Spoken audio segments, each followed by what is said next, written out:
Hello, everyone, and welcome to today's Facebook Live. Today, we have a slightly different type of talk than we usually have. Usually, it's very tactical, lots of tips and tricks on how to do stuff. But because social media has been changing so quickly in the past couple of months, it's been changing very fast before, but obviously with the whole coronavirus situation, changes into our lifestyles, into our businesses, there's been a lot more changes, and the usage of social media went up kind of ridiculously from the time spent on platforms to engagement, and obviously platforms started reacting to these changes in society with new functions and features and algorithms and everything. And it's a lot, and it's a lot to handle, and that's why I'm super excited to have the amazing Andy Lambert from Content Cal to kind of walk us through the main changes and what they mean to. So the online stage is your, Andy. Welcome, and thank you so much for being here. Amazing. Well, thank you, Lenka. Pleasure to be part of the community again. So yeah, as Lenka said, this is a very different talk to what I usually do, as I'm very much like a content strategy person telling you like the steps you need to do to build a content plan. But for today, exactly as Lenka said, for the last 3 months, I've been tracking the changes on social. And if anyone's familiar with Content Cal and by extension myself, or if you follow me on LinkedIn, for example, you'll see I put out a weekly roundup of the things that happen on social and what that means to business. So I'll point you in the direction where to find that if you haven't got wind of those. But this was actually a really interesting challenge that Lenka proposed to me, saying, hey, my community would love to see all of the change that happened. So it kind of forced me to go back through the last 17 or so weeks of these roundups, going, actually, can I bring them all together and get some themes as to what's happening? So there's going to be lots of information flying your way over the next 20 minutes.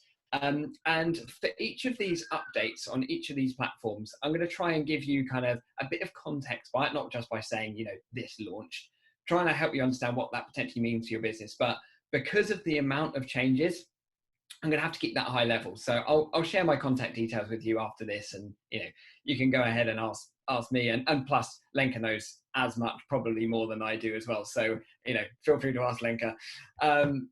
So let's dive in. Let me share my screen, and just to check with you, Lenka, first, can you see my screen? Okay, so I know that's cool, perfect. All right, so let's dive in. So I'm going to start a little bit with a bit of context around this. Before we go into the platform changes, I want to speak about how social media networks, the platforms themselves, have evolved. And when I say evolved, they're basically just doing more, right? So, and this is a year-on-year growth. So Twitter up 23% in terms of number of users. LinkedIn engagement, so the amounts of likes, shares, and comments happening, up 24%. Pinterest engagement is massive, actually. So that's fascinating. And there's been some significant reasons for that when we go into the Pinterest updates. WhatsApp usage, huge, particularly high in COVID hit countries. It's some interesting moves happening on WhatsApp too. So that's particularly interesting. Facebook, another big winner of this, not actually as big as Pinterest, but Facebook has been huge, and Facebook have been the fastest mover in this space. Unsure whether, because this is a Facebook stat, unsure whether this Facebook and Instagram combined, but we shall see. Instagram usage, however, is between that particular age demographic up 40%. So we're seeing actually a bit of a shift in that age demographic, because Twitter has always been the place for people to consume their news. That's starting to shift in that age demographic more to Instagram. So I think that's a fascinating thing, because if news consumption is shifting more to Instagram for that demographic, that needs to play into our social media strategy and how we potentially put our narratives out around those current events. So interesting stories to tell across all of these platforms. You'll notice conspicuous by its absence is Snapchat and TikTok, both of which have seen substantial growth. TikTok's a bit of an anomaly because TikTok's going to continue growing because it's so early on and there's so much headroom for it to grow in. And because I don't use Snapchat or TikTok personally for my business, for my personal social or for our business, I'm not the best person to talk about it. So I'm just going to focus on these platforms. So great growth for the platforms. I think that is expected. Interested to see what's going to happen as that moves forward. But what I think is even more interesting is the evolving usage of social media. Now, this is where we're starting to track potential consumption shifts. Are people behaving slightly different on social ultimately? So social media engagement rates up across the board. We already said like LinkedIn's up 24%, but across the board engagement is up. And that is a critical thing because social media usage and people going on to check stuff is all well and good, but not as important as the statistic of people wanting to like, share, and engage with stuff, because that's the thing that really drives growth of our own content as a business. Is all about engagement. Social media live stream up 66%. That's absolutely massive. And as you will see when we go into the social media networks in particular, particularly Facebook, actually, they've been tilting themselves much towards live stream.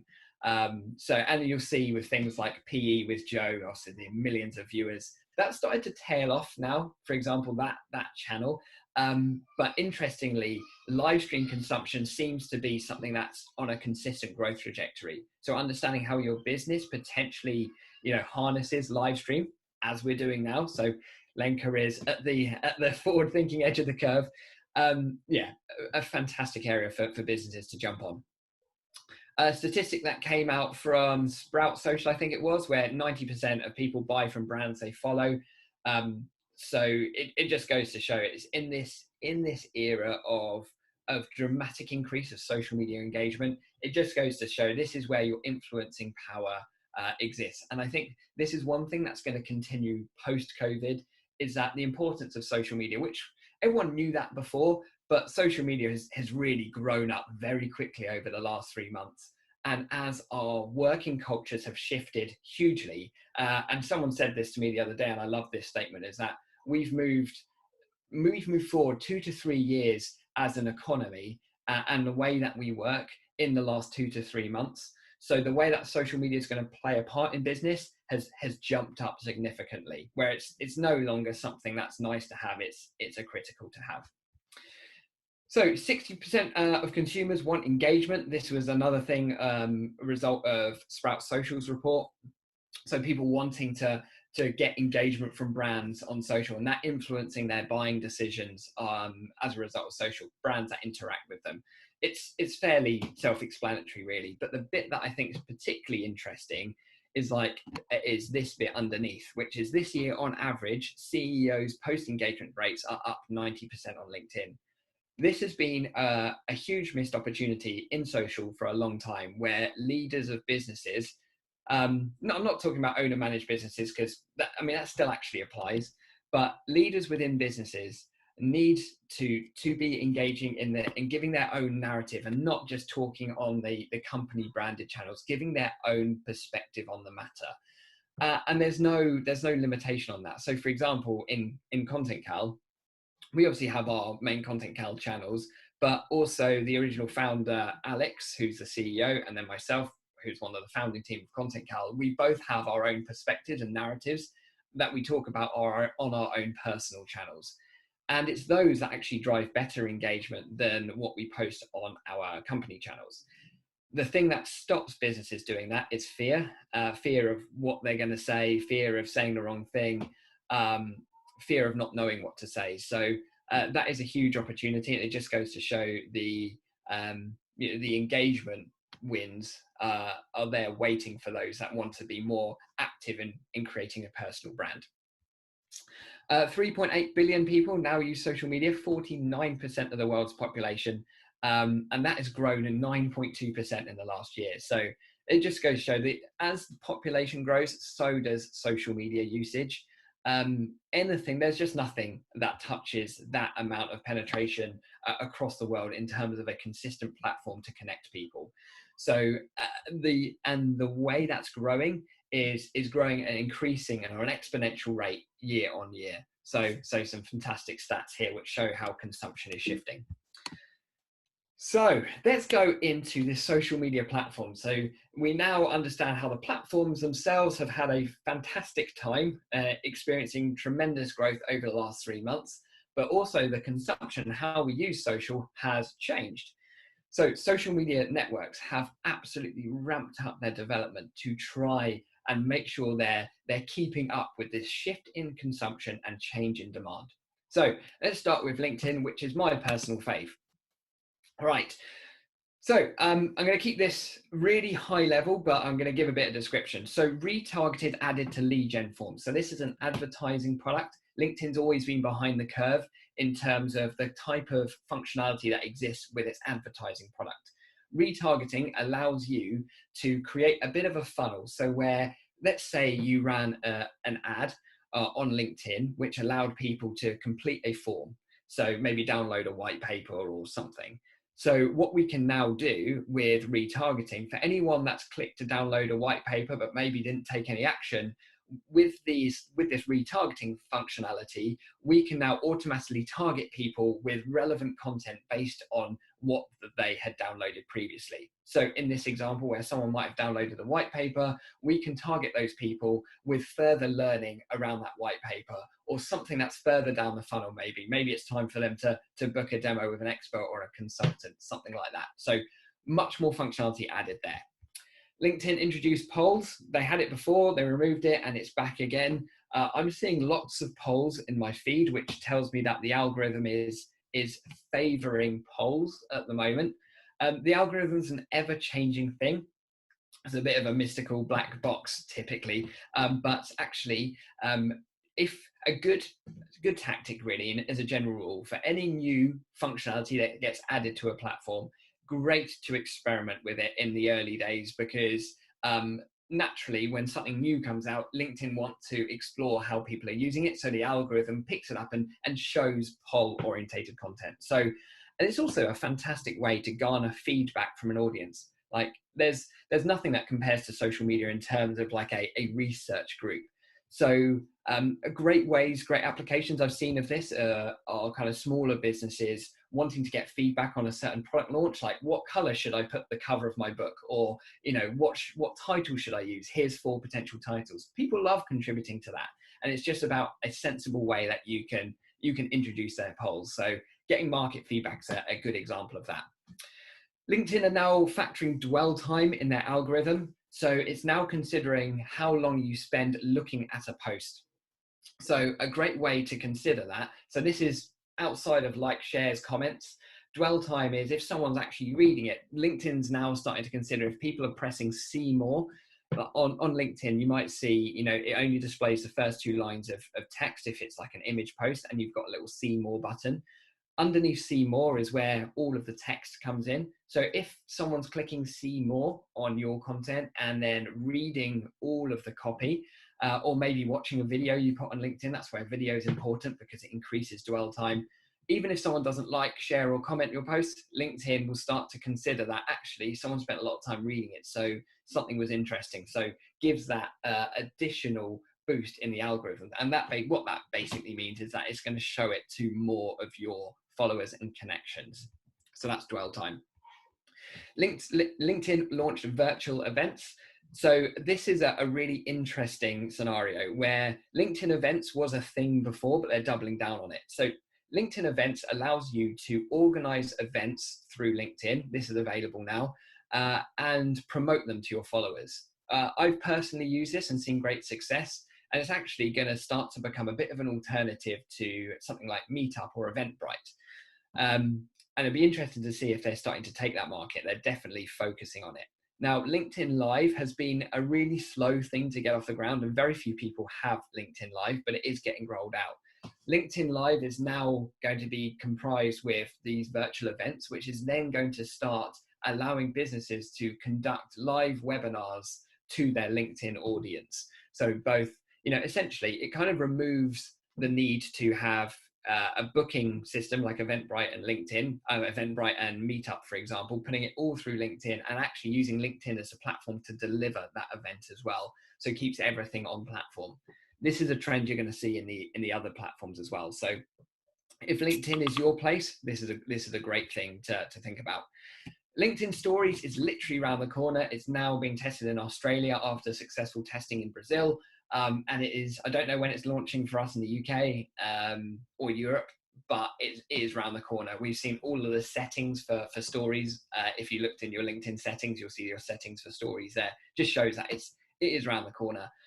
What I would suggest is start thinking about, if LinkedIn is the platform for you, start thinking about what you potentially would want to talk about in your stories now. Because like I said with the polls, you can bet your bottom dollar is that LinkedIn are going to favor stories related content and show that far and wide in the early days, just to see how much traction it gets. I'm fascinated to see how LinkedIn stories works, because stories is quite snackable content, where I enjoy like the more longer form content on LinkedIn, going deeper into the subject. So yeah, fascinated, but that's definitely one to keep an eye on if LinkedIn is your thing. Already mentioned about LinkedIn Live. Interesting thing about video intros for CVs. So if anyone does recruiting through LinkedIn, LinkedIn have now given the ability for people to upload a like profile video as part of their CV. I think that's a really smart move, because CVs are such a dated, outdated concept. So it's really nice for you to get a better idea of a potential candidate when they can submit a little profile video of themselves, for you to consider someone beyond a sheet of paper. So I think that's a good move. And then conversational ads is another advertising product. So LinkedIn are really doubling down on ads at the moment, as we've seen. Conversational ads allows you to do like sponsored in-mails, and allows you to kind of build that kind of one-to-one type of relationship a little bit more. So that's another advertising product. But LinkedIn ads is a whole different thing. It can be quite expensive. So, but at least now LinkedIn are really starting to catch up with Facebook in terms of their advertising product. So if your audience is on LinkedIn, definitely worthwhile considering. Right, onto our friends at Facebook. Right, lots to go through here. Engagement insights. Actually, before I start with Facebook, if anyone has any questions at any point, because I know I'm rifling through this, any questions, I'm happy to take at any point. So Lenka's got a thumbs up. So does that mean that you're on it, or does that mean we've got questions? I'm on it, and we've got a first question, which was kind of in the initial social media usage. And David asked if you have any data for Instagram usage above 35-year-olds. I don't as part of this, but I can certainly go hunting for it. So let me make a note of that. So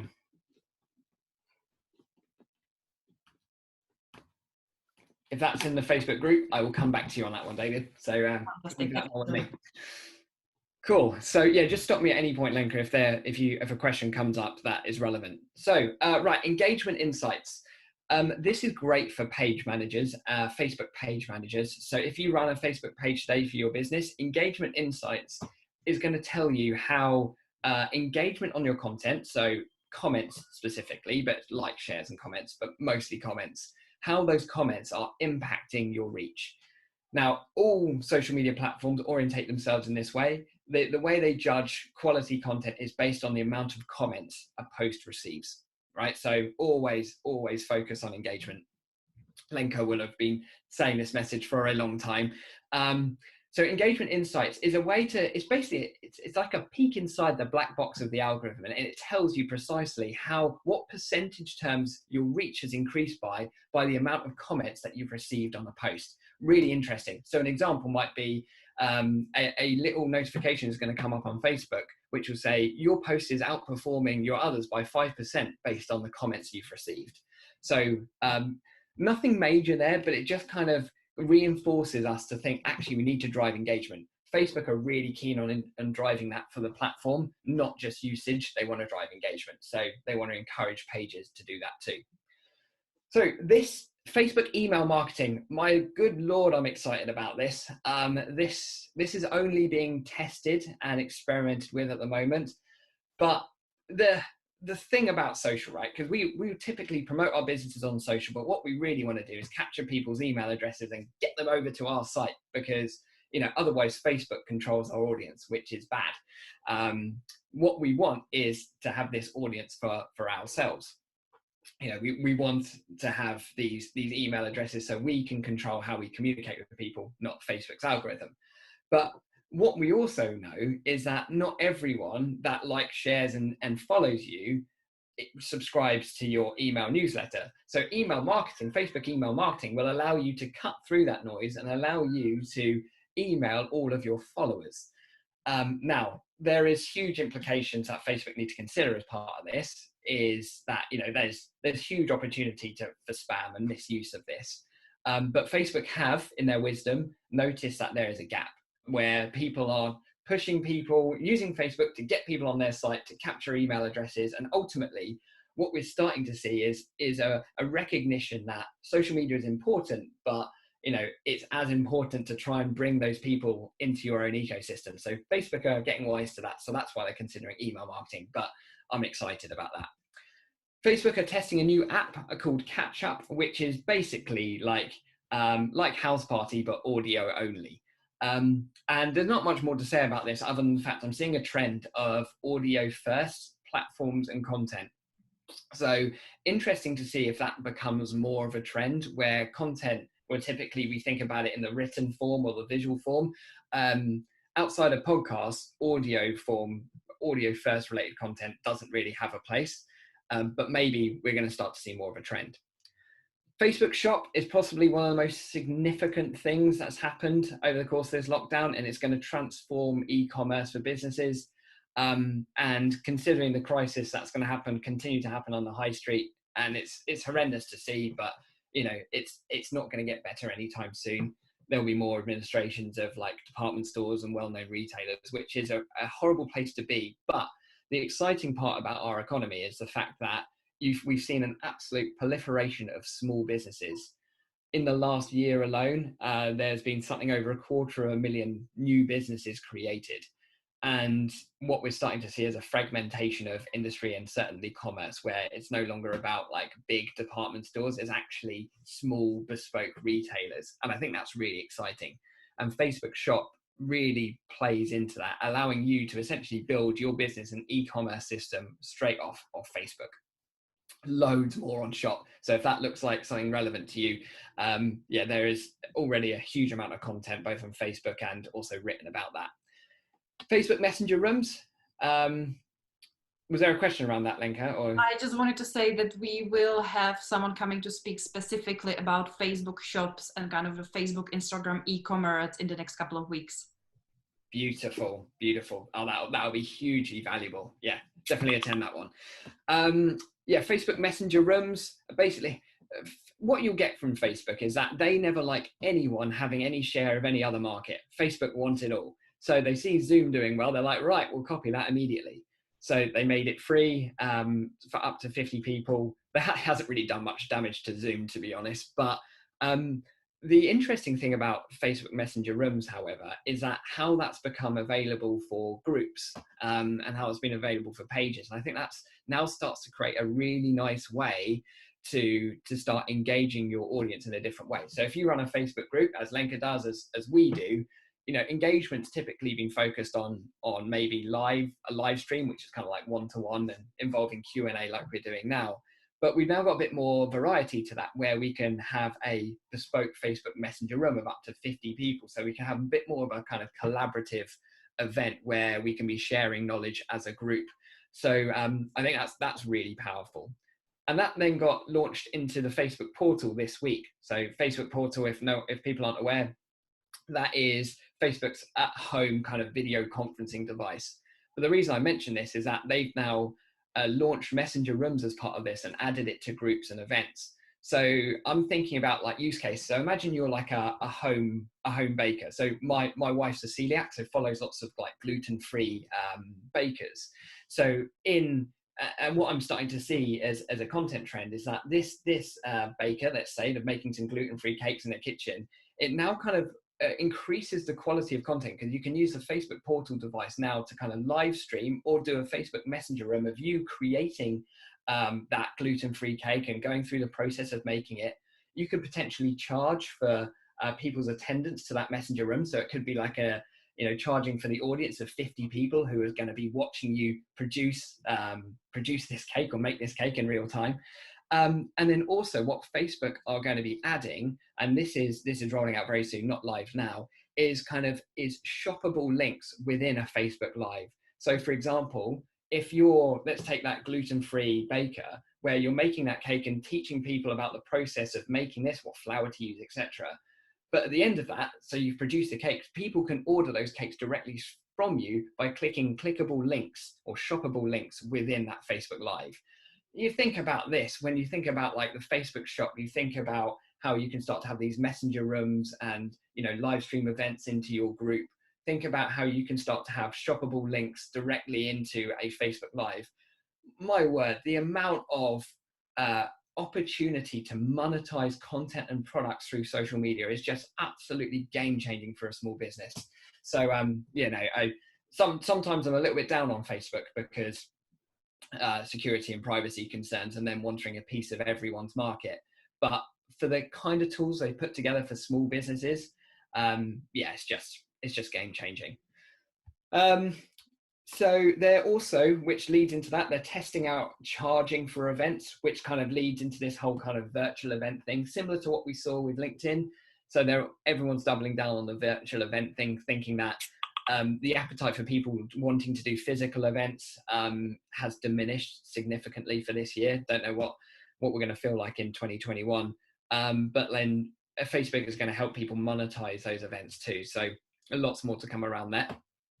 Facebook are also launching a brand loyalty program. So if you're a retailer and have affiliates or people that would kind of sell your product on your behalf, this brand loyalty program is a really useful thing to help get other people to share your content and track that revenue back to you. So they're testing that. So I'd go, if that sounds relevant, go ahead and read a bit more about that, because there's a lot more detail below it.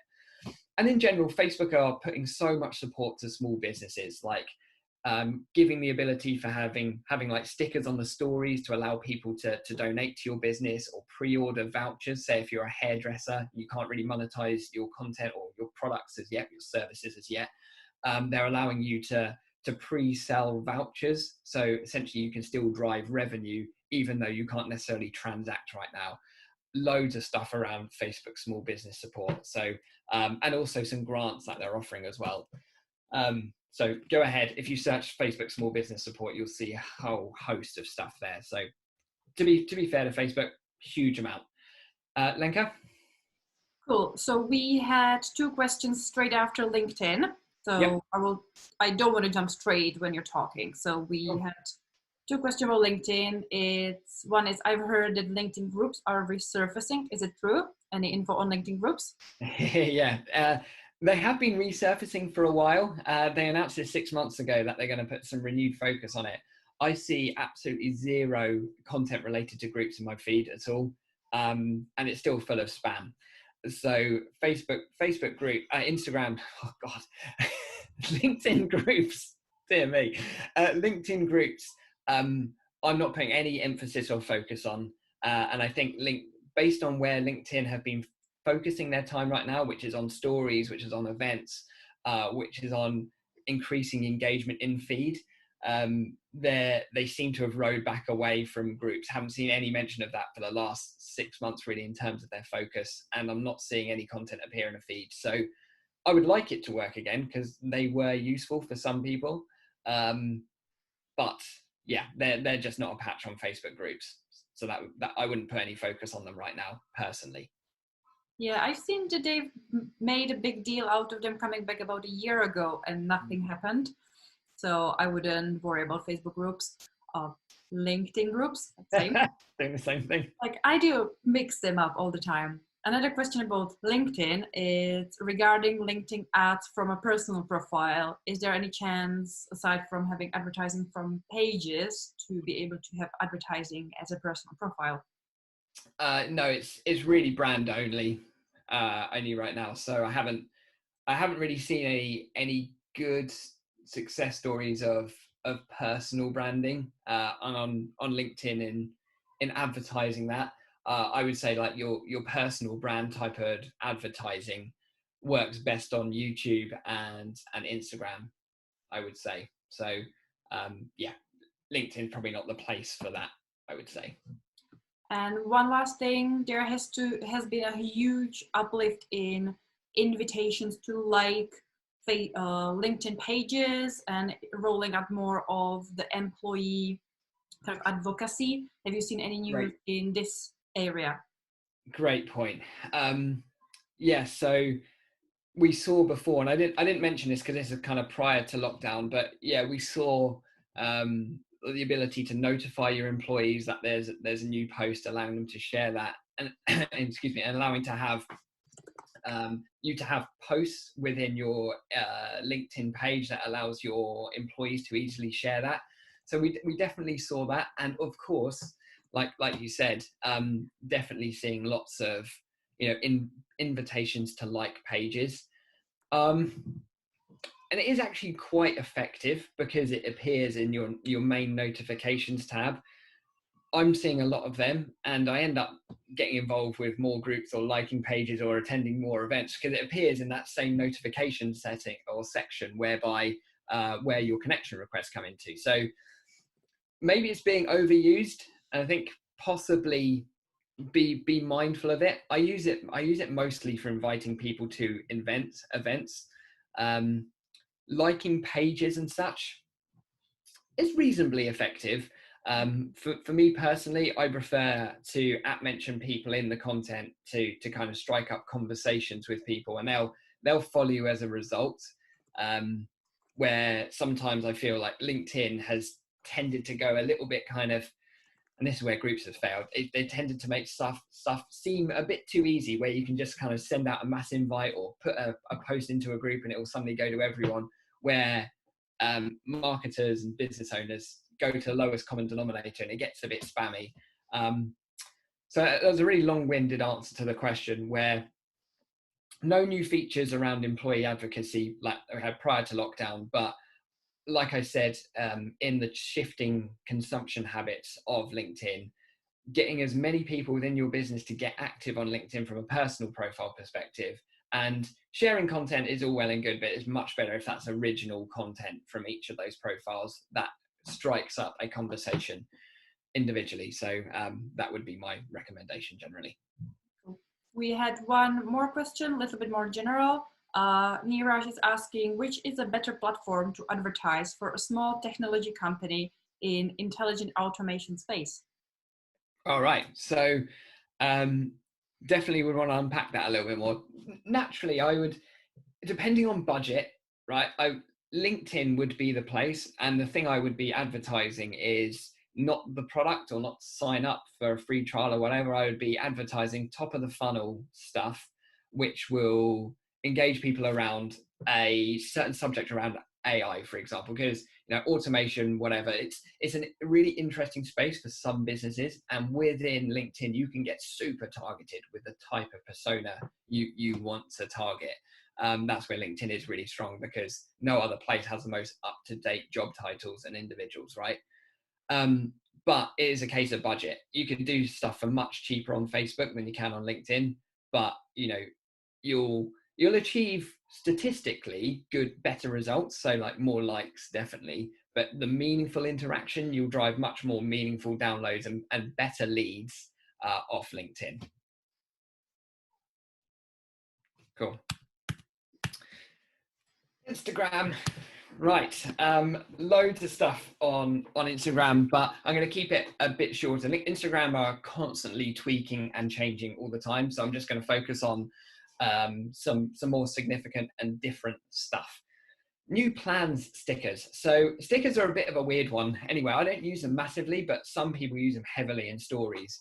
But this plan sticker is a really interesting one that they're testing, and it allows you to in your Instagram stories, say for example you're organizing the Cambridge social media meetup, and you can put out the date that meetup is happening. Say like, we got this meetup next Tuesday, and now in this sticker it allows people to register for that event directly from a sticker. That's a fantastic experience of people registering for an event. And I'm sorry I'm picking on you, Lenka. Your process is great, but it's a nice thing, rather than saying go to my meetup page, register, and then we'll be going live in the group. It's like, here we are on Instagram, just select your go in, and then you'll be reminded. Amazing. It's seamless. And as you can see, all of these networks are tilting towards how do you engage communities and organize events and get time with people in the simplest way possible. So that is the constant thread that's happening, knowing that events community it was already online before, but now it's like it's properly online. This is where it's happening. Instagram TV, they are going after YouTube big time. Instagram TV has kind of lived in the background a little bit, yada yada.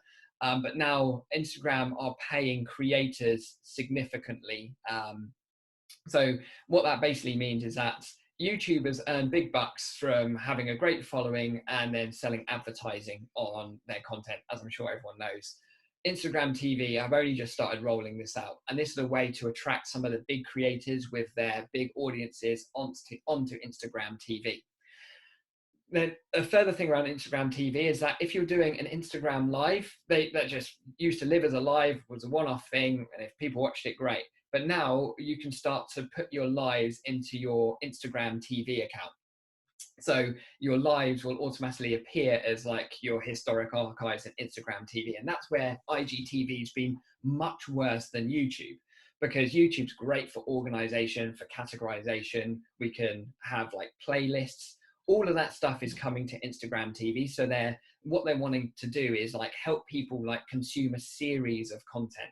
And Facebook are doing the same as well, you know, with Facebook video, allowing people to have like a series of videos rather than someone watch, you know, one video related to your business, have a series. Same the way that you'd have on YouTube today. Like we as a business have loads of playlists, because what we want is when someone's watched something, we want them to take them on to the next thing to expand on more detail.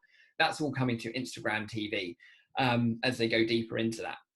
So I think it's good, but I also think that the biggest thing that you'd need to think about when you're considering Instagram TV versus YouTube is that YouTube is owned by Google. Everyone knows that, but the most important thing is that YouTube is the second biggest search engine. Instagram is not. So if you want to drive up SEO and impact how you appear in search, which is arguably more important, YouTube is still the preferred platform for that, because Instagram and Facebook still live as walled gardens. And what I mean by that is that if you kill it on Instagram TV, if someone searches your business on Google, you'll still be nowhere. So that's definitely something to consider. Instagram are testing something called guides. This is a whole new content format, and they're testing it with some really interesting businesses like Headspace, the mental wellness app. And Instagram guides is a way to go deep into a certain subject matter. So the thing that I've always had a challenge around Instagram is that you have an Instagram post and you flick to the next one, it's mindless scrolling. What guides allows you to do is go deep into a subject, where a guide allows you to scroll down, and it feels like reading a deep blog post on Instagram.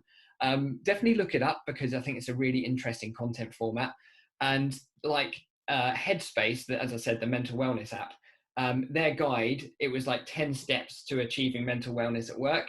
So rather than putting it in 10 different posts, which would get lost in a feed somewhere, the guide then allows you to kind of scroll through and like step 1, practice deep breathing, step 2, clear your head of like clutter, that kind of thing, where I'm like, that's actually a really nice flow where, you know, my issue with Instagram has always been like the fact it's really surface level content, just beautiful images, and you waste a lot of time. Whereas, you know, that's kind of meaningful. So if you deliver more meaningful content that you want to drive better understanding of, it's not available to everyone right now, but it will be soon. So definitely have a look at that. And then donation stickers, which is similar to what I said about Facebook, is that allowing people straight from a Facebook or Instagram story to donate, to buy vouchers from you, that kind of thing, allowing you to monetize your content much further. And also what Instagram are doing, and this will come up in the Facebook Instagram shop talk that Lenka was talking about, is that Instagram are really doubling down on like shoppable links in posts. So if someone's talking about a certain product they offer, having links in the post which takes you directly to your Facebook or Instagram shop, allowing people to purchase that. So the shift of commerce to social is real and moving at a significant pace. Cool. Questions? Wow, lots and lots of questions. Instagram seems to be the one that people really are into and have lots of questions. Kelly is asking, would you recommend add hashtags to the caption of the IG post or in the comment section? Zero difference between them both. Has no bearing, just depends on aesthetic preferences. Algorithm is derived by engagement, nothing else. So yeah, there's lots of backwards and forwards around that, but I'll be clear, engagement is the only thing that matters. Yeah, absolutely. But talking about Instagram hashtags, in beginning of August, we'll have a specially designed section and talk about leveraging Instagram hashtags, from doing hashtag research, planning which hashtags to use, and all the other tips and tricks. So if you're interested in learning more about Instagram hashtags, just check out our events. There will be one specifically for this. Another question, would you recommend to add a link to join an event on the caption or of an IG post, or is it better to create a kind of a link bio on the bio of your IG pages? Yeah, link in bio, yeah, would be my preference. And then using the plan sticker in a story as well. Yeah, allowing people to swipe up, view link in bio, that kind of stuff. Yeah, as a long-winded link like a meetup link just looks so messy in the feed, and it's for someone wanting to copy and paste that and someone's viewing it typically on a mobile, it's just a poor experience. So link in bio. Yeah, a lot of questions about the plan sticker. Seems not to be fully rolled out everywhere.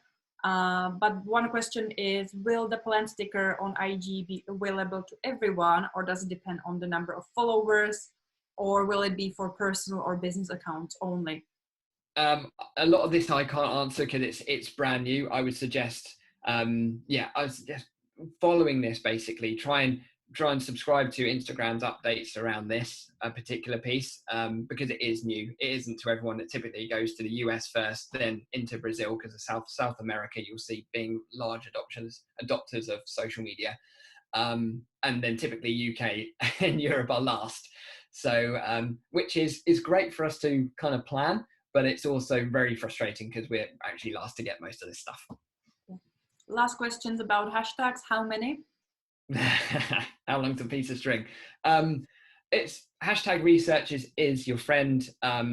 Choosing your hashtags wisely is the best thing. So 3 very relevant hashtags will trump 25 marginal hashtags. Focus on ones that are particularly relevant for your group. The tool I use for research, I'm sure a talk on hashtags will be much better than what I'll say, but if you do want to take a look at a free hashtag research tool, the one I recommend is called displaypurposes.com. That's displaypurposes.com, free Instagram hashtag research, which lets you check the relevancy and popularity. But there's lots of conversation around, should I use 22, 25, 30 hashtags, or should I go, comments, or put it in the, or elsewhere, comments, or should I put it in the text? None of that really matters. You can read all of the articles in the world, but your content still not be engaging, and none of it matters. So focus on the quality of your content, because there's a huge amount of misinformation on social. The only thing we can hang our hat on is that if people are commenting on your posts, then they will be seen by more people. Cool. Right. So Twitter. Cool. Nice updates to Twitter. Twitter isn't a very popular thing, but they're trying to make it really popular. So even though it's grown massively, but it's grown massively as a result of being a news source. So Twitter checks that you've read an article for posting. They should have always done this. There's so much misinformation on Twitter. So now if you're sharing an article on Twitter and you're copying and pasting the link, very clever move. Twitter now says, have you read this before you're posting it? And then click to read it. So it just kind of triggers that realization that quite often some people are sharing stuff they haven't read. So it's a bit mad if that was a thing that was being done. But anyway, Twitter's trying to make that not a thing now. Twitter's launching stories. They're calling it Fleets, which is a bit of a rubbish name, to be honest. But anyway, Twitter stories, they're trying to drive up engagement of the platform. So usage is growing, but engagement has been struggling. Yeah, keep an eye on that, because like I said, with any new feature, if you do have a bit of an audience on Twitter, then testing out stories might be a good thing. So because that's going to be prioritized in the algorithm. So Twitter are also putting into new tools to react to tweets. So being able to respond with a heart, with emoji, like we can on Facebook. Also being able to respond with a story. So this is all about trying to drum up engagement rather than just having like a retweet, a like, or a comment. So yeah, I think it's going to be interesting to see what happens with the engagement rate on Twitter, but they're really doubling down on that. Twitter also give you tools which allows you to restrict who can reply to your tweets. So that's a really good thing, because kind of the trolling thing is a real big issue on Twitter, and people not feeling like they're able to express their opinion for fear of how they may be reprimanded for it. So you can now manage who can reply to it, maybe just your followers, or your followers and others, or etc., that kind of thing. So you can start defining that in your settings. And Twitter finally can encouraging you to revise your replies. So when you're replying to something, Twitter is going to send you a notification to say, are you sure you wanted to say that? So another way in that they're kind of just double checking with people to make sure that they're not just responding with something that potentially is hateful or hurtful as a result of reacting to something. So they're really trying to clean up their act as a platform to drive engagement and make it a nicer place to spend time. So I love that. There's one I missed out on here that I didn't put as a bullet point, is that Twitter have launched audio only tweets. So that's interesting. They launched that as available for everyone now. I have two thoughts on this. One, this is clearly a trend, because if Facebook launched that catch-up app like we were just talking about, there's obviously Facebook don't just build things as a whim. There's obviously more of a trajectory towards audio first content. So maybe this is a trend, right? So that's interesting. And secondly, though, is around the accessibility of our content. Because if someone is potentially visually impaired, but these people still use social media, right? So it's so important to be able to think about our content in the guise of accessibility. So we might think about audio first content in terms of jumping on a trend, but we also might want to think about it in the fact that we might have followers that potentially are visually impaired. We might have followers that can't consume audio first content, right? So that is a thing as an industry that we've been pretty bad with as a content marketing industry, increasing the accessibility of our content. I've actually got actually, you know him, Lenka, Martin Sibley. Do you know Martin Sibley? Yep. Yeah, so I'm actually doing a talk with him on this very subject about accessibility of content. So I think that's a really interesting subject matter, a complete sideline. So yeah, anyway, moving on. Pinterest. There's been loads that's happened, but I've kind of condensed this down. Because Pinterest is something that in the UK, we don't make anywhere near the right amount of use of.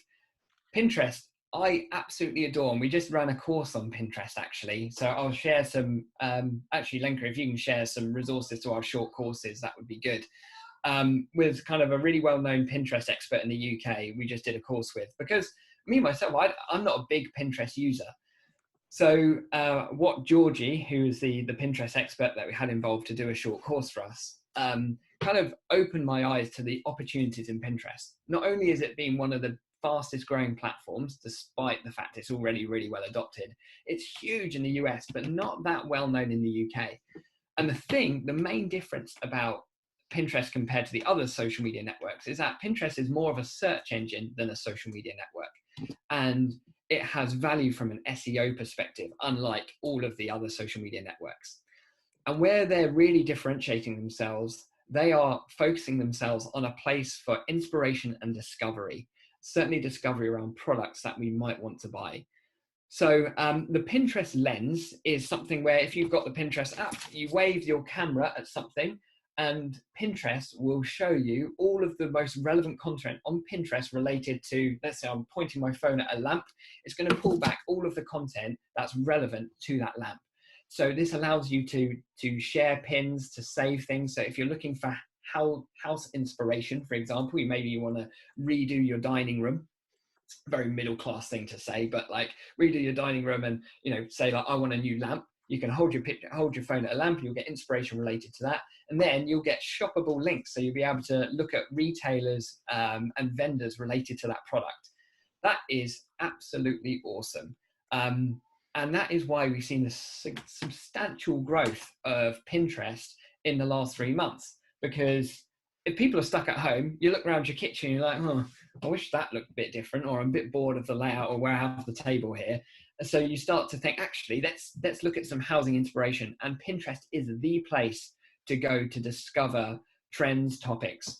And now we've always been able to like save things and add reminders. You can now start adding notes and really start doubling down on Pinterest as like a planning and kind of curation tool.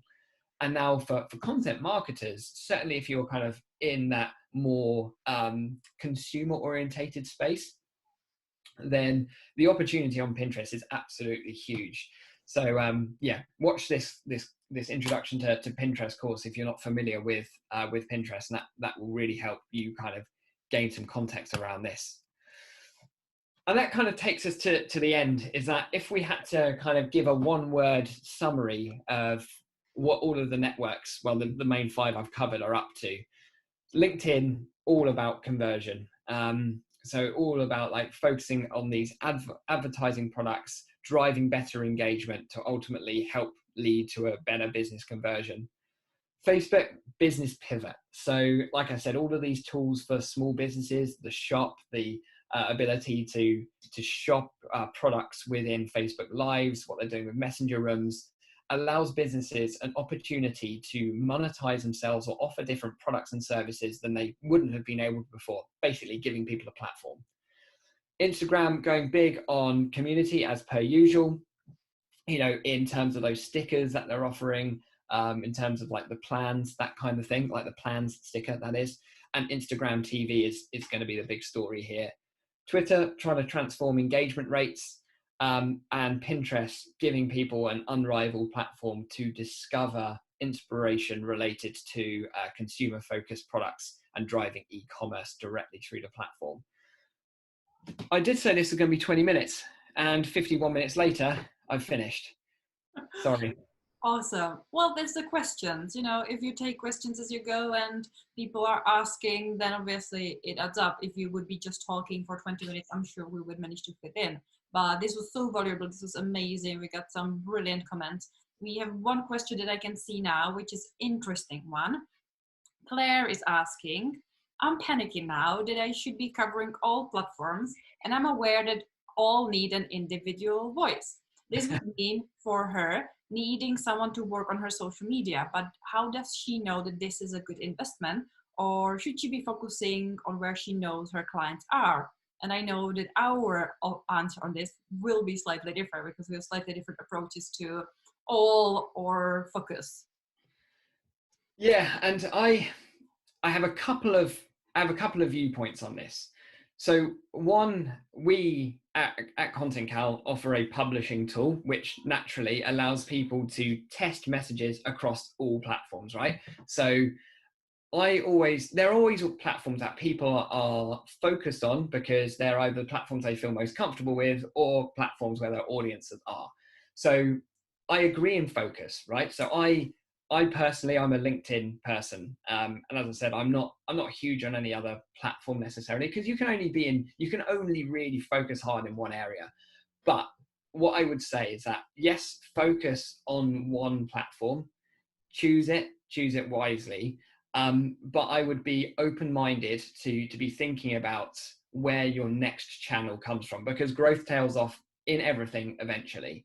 So using something like Content Cal, we can be putting out messages across all the platforms so we can understand engagement rates. So we might suddenly start to see, actually, we're seeing our LinkedIn's doing really well for us, or Instagram is, and that can start to shift our behavior. So think about it in 3 ways. Yes, focus where your customers are. If you know they are, if you built an audience there and you know they are there, then focus.